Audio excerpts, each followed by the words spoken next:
سورہ انبیاء میں اللہ تعالیٰ نے سرکار دو عالم صلی اللہ علیہ وسلم کی نبوت کی دلیلیں پیش فرمائی ہیں۔ آپ اللہ کی طرف سے بھیجے ہوئے یقینی رسول ہیں۔ رسول پر جو ایمان لائیں گے انہیں کامیابی ملے گی۔ رسول کو جو فالو کریں گے آخرت ان کی سنور جائے گی اور کامیاب بنے گی۔ لیکن مشرکین مکہ اللہ کے نبی صلی اللہ علیہ وسلم پر مختلف اعتراضات کرتے رہے۔ قرآن مجید کی پچھلی آیتوں میں مختلف انداز میں ان اعتراضات کا جواب دیا جاتا رہا۔ ایک تصور ان کا یہ تھا کہ پیغمبر کو موت کیسے آتی ہے۔ اللہ تعالیٰ نے جواب دیا کہ جتنے بھی دنیا میں پیغمبر آئے ہیں کوئی ہمیشہ کے لیے جینے کے لیے نہیں آئے۔ جتنے پیغمبر آئے وہ وفات کر گئے۔ کیا تم میں سے کوئی ہمیشہ زندہ رہنے والا ہے؟ کوئی انسان اس دنیا میں ہمیشہ جینے کے لیے نہیں آیا۔ تو گویا پیغمبر آتے ہیں، ایک ٹائم کے لیے آتے ہیں، پیغام ربانی پہنچاتے ہیں اور اس دنیا سے رخصت ہو جاتے ہیں۔ پیغمبر نبوت اور رسالت کے منافی موت نہیں ہے، ہاں یہ خدا کی خدائی کے منافی ہے۔ خدا کو موت نہیں آتی لیکن پیغمبر کو موت آتی ہے، وہ انتقال کرتے ہیں۔ جتنے اعتراضات تھے ان میں ایک اعتراض یہ تھا کہ پیغمبر اللہ کے عذاب سے ہمیں ڈراتے ہیں، کہ اللہ تعالیٰ کا عذاب آتا کیوں نہیں؟ اس کو اللہ تعالیٰ نے سورہ انبیاء کی پچھلی آیتوں میں مختلف انداز میں سمجھایا گیا کہ پچھلے زمانے میں جتنے پیغمبر آئے اور قومیں آئی، اس زمانے کی قوموں نے اپنے پیغمبر سے فرمائشی معجزے کا مطالبہ کیا۔ نتیجہ کیا ہوتا رہا؟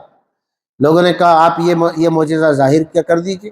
وہ اس زمانے کے پیغمبر اللہ سے دعا کرتے، معجزہ ظاہر ہوتا، لوگ اپنی ضد کی وجہ سے پیغمبر کا انکار کرتے، اس کے نتیجے میں عمومی عذاب آ جاتا۔ ظاہر ہے اللہ تعالیٰ کا ارادہ اس امت کے ساتھ ایسا نہیں۔ اگر مکے کے کافرین رسول اللہ سے فرمائشی معجزات کا مطالبہ کریں گے، یہ کوئی مشکل نہیں ہے اللہ کے لیے، تم جو مانگو ہم دکھا سکتے ہیں۔ لیکن اللہ تعالیٰ کا ایک اصول ہے، اگر فرمائشی مطالبہ پورا ہونے کے بعد اگر نبی کا انکار کرو گے تو اللہ کی طرف سے عذاب آئے گا اور اللہ کا عذاب پکڑے گا تمہیں۔ اس کے نتیجے میں کیا ہوگا؟ تم مٹ جاؤ گے، تم تباہ ہو جاؤ گے۔ یہ فرمائشی معجزات اس لیے نہیں دکھائے جا رہے ہیں کہیں تم تباہ نہ ہو جاؤ۔ پھر اللہ تعالیٰ نے ان آیتوں میں سمجھایا کہ یہ جو نبی کی نبوت ماننے میں تمہیں مشکل پیش آ رہی ہے، سمجھنے کی بات ہے یہ کہ نبوت کا سلسلہ چلتا رہا ہے۔ حضرت آدم سے لے کر حضرت عیسیٰ علیہ السلام تک مسلسل نبیوں کا سلسلہ جاری رہا ہے۔ ان میں ایسے بھی پیغمبر رہے جن کو اللہ نے نبوت بھی دی، شریعت بھی دی، اللہ کی کتاب بھی دی۔ اتنے ایسے پیغمبر تھے جنہیں اللہ نے نبوت دی مگر نئی کتاب نہیں دی۔ چند ہی پیغمبروں کو اللہ تعالیٰ نے کتابیں عطا فرمائیں۔ کچھ پیغمبر ایسے تھے جن کو صحیفے ملے، کچھ پیغمبر ایسے تھے جن کو کتابیں ملی۔ حضرت موسیٰ پر تورات اتری، حضرت داؤد پر زبور نازل ہوئی، حضرت عیسیٰ پر انجیل نازل ہوئی، آخری نبی حضرت محمد صلی اللہ علیہ وسلم پر آخری کتاب قرآن اتری۔ تو یہ نبیوں کا سلسلہ ہے، تمہیں اس میں ماننے میں تکلیف نہیں ہونے چاہیے، سمجھنے میں مشکل پیش نہیں آنا چاہیے۔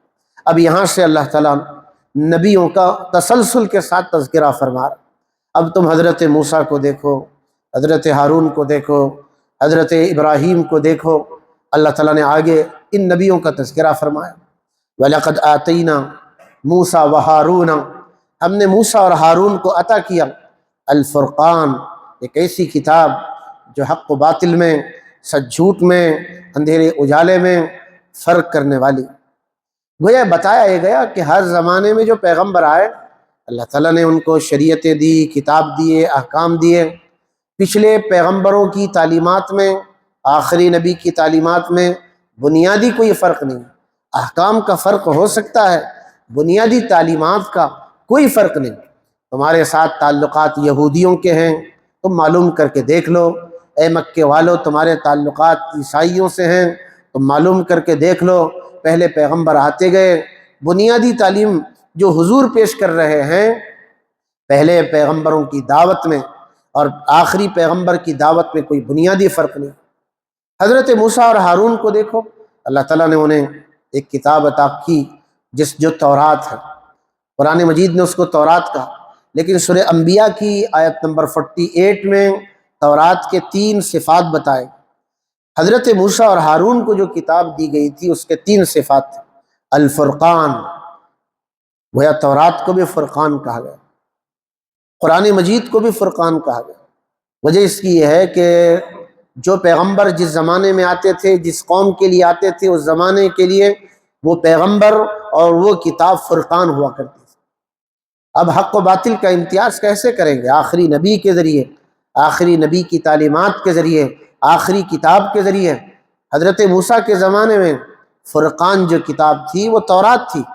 فرقان اس کتاب کو کہتے ہیں جو حلال اور حرام بتاتی، فرقان اس کتاب کو کہتے ہیں جو اندھیرے اجالے کا فرق بتاتی، فرقان اس کتاب کو کہتے ہیں جو انسان کو صحیح اور غلط میں تمیز پیدا کرتی۔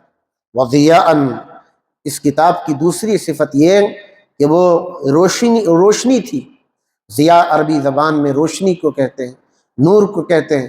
مفسرین نے اس کی تفسیر کرتے ہوئے بتایا کہ اس زمانے میں تورات دلوں کے لیے روشنی بخشنے والی تھی، دلوں کے اندھیروں کو دور کرنے والی تھی۔ وذکر للمتقین، یہ کتاب نصیحت نامہ تھی، کس کے لیے؟ نصیحت پیش کرنے والی تھی، للمتقین، خدا سے ڈرنے والوں کے لیے۔ اب خدا سے ڈرنے والوں کا قرآن میں کیا کانسیپٹ ہے؟ جگہ جگہ یہ بات بتائی گئی، من خشی الرحمن بالغیب، جو بن دے کے خدا سے ڈرنے والے۔ دیکھ کر خدا سے ڈرنا کمال نہیں، نشانیاں دیکھ کر کہ خدا ہے، خدا کی قدرت اور طاقت ہے۔ ہم نے خدا دیکھا نہیں، خدا کو مانا ہے، خدا کی طاقت کی نشانیاں دیکھا، خدا پر یقین کر لیا اور خدا سے ڈرنے والے بن گئے۔ یہ لوگ اللہ تعالیٰ کو پسند۔ سورہ بقرہ کی ابتدائی آیتوں میں جہاں ھدی للمتقین کہا گیا، قرآن مجید کے بارے میں کہا گیا ذالک الکتاب لا ریب فیہ، یہ وہ کتاب ہے جس میں ذرہ برابر شک نہیں ہے۔ یہ کتاب رہنمائی کس کی کرتی ہے؟ ھدی للمتقین، خدا سے ڈرنے والوں کو یہ گائیڈ کرنے والی کتاب ہے۔ خدا سے ڈرنے والے کون ہیں؟ الذین یؤمنون بالغیب، جو بغیر دیکھے ہوئے ایمان لانے والے۔ اللہ کو دیکھا نہیں، اللہ پر ایمان لانا ہے۔ شک آئے گا، شک کو دور کرنا پڑے گا، یقین کرنا پڑے گا۔ جو بات پیغمبروں نے ہمیں بتائی اس میں یقین ہے، جو اللہ کی کتابوں میں جو بات دہرائی گئی کہ اللہ ہے اس کائنات میں، بنانے والا بھی وہی ہے، چلانے والا بھی وہی ہے، اس اللہ کو بن دیکھے یقین کرنا ضرور۔ یہاں بھی یہی بات بتائی، الذین یخشون ربہم بالغیب، متقی کون لوگ ہیں؟ جو اپنے رب سے ڈرتے ہیں رب کو دیکھے بغیر۔ اس لیے یہ شان سب کو نصیب نہیں ہوتی۔ آدمی کی کمزوری یہ ہے کہ جب تک وہ دیکھے گا نہیں، مانے گا نہیں۔ مگر ایمان کے بارے میں یہ کہا گیا تجھے بلیف کرنا ہے، یقین کرنا ہے اللہ پر، اور وہ بھی بن دیکھے، ایمان بھی لانا ہے، اس سے ڈرنا بھی۔ قرآن مجید میں یہ باتیں جگہ جگہ دہرائی گئی۔ سورہ ملک میں بھی بات کہی، الذین یخشون ربہم بالغیب، جو لوگ اپنے رب سے ڈرتے ہیں بن دیکھے ڈرنا ہے۔ وہم من الساعۃ مشفقون، وہ قیامت کے بارے میں بھی خطرے میں ہیں کہ ایک دن قیامت آنے والی ہے، مرنے کے بعد اٹھائے جانا ہے، اللہ کے پاس حاضری ہے، میزان عدل قائم ہونے والی ہے، کھرے کھوٹے کا حساب ہونے والا ہے، اچھے برے کا حساب ہونے والا ہے۔ ظاہر ہے یہ سب یقینی چیزیں ہیں۔ یہ جو باتیں تمہیں بتائی جا رہی ہے یہ اس حوالے سے بتائی جا رہی، یہ حضرت موسیٰ کے اوپر جو کتاب اتری تھی اس میں بھی یہی باتیں تھیں۔ حضرت داؤد پر جو کتاب زبور اتری تھی، حضرت عیسیٰ پر جو کتاب انجیل اتری تھی اس میں بھی یہی باتیں تھیں۔ اب یہ قرآن ہے، یہ قرآن کیا ہے؟ اب قرآن پر ایمان کی دعوت دی جا رہی ہے۔ وَهَذَا ذِكْرٌ مُبَارَكٌ أَنزَلْنَاهُ، یہ قرآن جس کی ایمان کی تمہیں دعوت دی جا رہی ہے، یہ رسول جو قرآن لے کر آئے ہیں جس پر ایمان لانے کی تمہیں دعوت دی جا رہی ہے، یہ کتاب بھی کون سی کتاب ہے؟ وَهَذَا ذِكْرٌ، یہ بھی نصیحت نامہ ہے۔ گویا کہ آخری امت کو یہ یقین دلایا جا رہا ہے یہ قرآن ویسے ہی نصیحت نامہ ہے جیسے کہ پچھلے نبیوں پر کتابیں اتری اور وہ نصیحت نامہ اس زمانے میں تھا۔ اب یہ آخری نبی کی آخری کتاب آخری امت کے لیے اتاری گئی، یہ تمہارے لیے نصیحت نامہ ہے، اس کو پڑھنا ہے، سمجھنا ہے، عمل کرنا ہے، زندگی بنانا ہے۔ وہذا ذکر، یہ نصیحت نامہ ہے، مبارکن، بڑی بابرکت کتاب ہے، جس برکت کے حصول کی طلب و تلاشی تم ہو، یہ برکت والی کتاب ہے۔ انزلناہ، ہم نے اس کو اتارا۔ یہ انداز سے یقین دلایا جا رہا ہے، شک سے نکلو، یقین کرو یہ اللہ کی کتاب ہے، یہ نصیحت نامہ ہے، اس میں برکتیں ہیں، اللہ نے اس کو اتارا ہے۔ اتنی باتیں بتانے کے باوجود افانتم لہ منکرون، کہ اب بھی تم اللہ کی کتاب کا انکار کرو گے؟ کیا اب بھی تم رسول اللہ پر ایمان لانے میں پس و پیش کرو گے؟